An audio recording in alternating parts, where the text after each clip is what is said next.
Hai semua. Kami dari kelompok 3 Akan melakukan percobaan praktikum kimia dasar menentukan asam basa. di dalam suatu larutan. Kenalkan, nama saya Nimade Priya Pratiwi dari kelas 1B nomor absen 11. Perkenalkan, nama saya Pandey Lukadek Chandra Febriani dari kelas 1B nomor absen 12.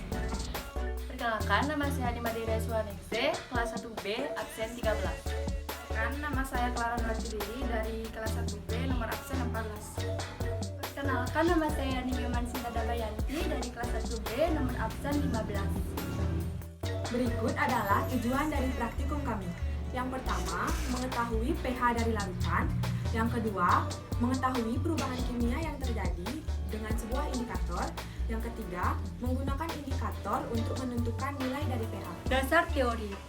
Asam didefinisikan sebagai zat yang bila dilarutkan dalam air mengalami disosiasi dengan pembentukan ion hidrogen sebagai ion positif. Sedangkan basa didefinisikan sebagai zat yang bila dilarutkan dalam air mengalami disosiasi dengan pembentukan OH- sebagai ion negatif. Asam memiliki sifat spesifik, misalnya rasa asam, dapat merusak permukaan logam atau dapat bersifat korosif. Asam dapat bereaksi dengan logam dan menghasilkan gas hidrogen. Sebagai indikator sederhana terhadap senyawa, asam dapat dipergunakan kertas lakmus, di mana asam dapat mengubah kertas lakmus berwarna biru menjadi merah. Sedangkan basa merupakan semua zat yang dapat menetralkan asam. Sebagai indikator sederhana, senyawa basa dapat dipergunakan kertas lakmus, di mana basa dapat mengubah kertas lakmus merah menjadi biru. Alat dan bahan yang digunakan yaitu pertama kertas lakmus. Bahan yang digunakan pertama yaitu larutan cuka, kedua larutan sabun, yang ketiga air mineral, dan yang terakhir adalah jus mangga. Yang pertama, kita lakukan pengujian pada larutan cuka dengan lakmus merah. Caranya, kita masukkan lakmus merah ke dalam larutan cuka. Lalu kita lihat apakah terjadi perubahan warna pada kertas lakmus. Di sini terlihat kertas lakmus merah tetap berwarna merah yang menandakan larutan cuka bersifat asam. Selanjutnya, kita gunakan kertas lakmus biru. Kita masukkan kertas lakmus biru ke dalam larutan cuka. Lalu kita lihat perubahan yang terjadi. Di sini terlihat kertas lakmus biru berubah menjadi berwarna merah karena larutan cuka bersifat asam. Yang kedua, kita lakukan pengujian terhadap larutan sabun dengan kertas lakmus merah. Kita masukkan kertas lakmus merah ke dalam larutan sabun. Lalu dilihat perubahannya, kertas lakmus merah menjadi berwarna biru karena larutan sabun bersifat basah. Selanjutnya, menggunakan kertas lakmus biru.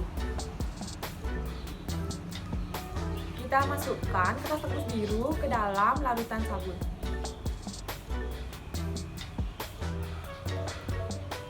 Bisa dilihat, kertas lakmus biru tidak berubah menjadi berwarna merah karena larutan sabun bersifat basah. Yang ketiga, kita lakukan pengujian terhadap air mineral. Yang pertama, dengan kertas lakmus merah. Kita celupkan kertas lakmus merah ke dalam air mineral. Bisa dilihat, kertas lakmus merah tidak berubah warna karena air mineral bersifat netral. Lalu dengan kertas lakmus biru, kita masukkan kertas lakmus biru ke dalam air mineral.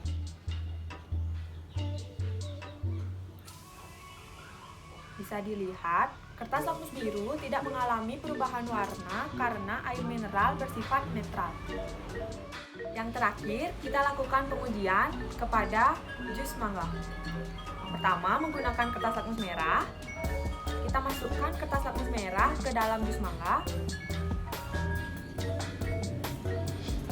Bisa dilihat, kertas lakmus merah tidak berubah warna karena jus mangga bersifat asam. Selanjutnya, menggunakan kertas lakmus biru. Kita masukkan kertas rebus biru ke dalam jus mangga. Bisa dilihat, kertas rebus biru berubah warna menjadi merah karena jus mangga bersifat asam. Jadi ini adalah hasil perubahan warna kertas lakmus dari praktikum kami tadi. Jadi kesimpulannya, larutan cuka lakmus biru menjadi merah, larutan sabun lakmus merah menjadi biru, air mineral sifatnya netral, lakmusnya tidak berubah warna, jus mangga dari lakmus biru menjadi merah. Sekian praktikum kami hari ini. Semoga video ini dapat bermanfaat bagi kalian semua. Jangan lupa untuk like, komen yang positif, share ke seluruh media sosial yang kalian punya. Terima kasih. Dah.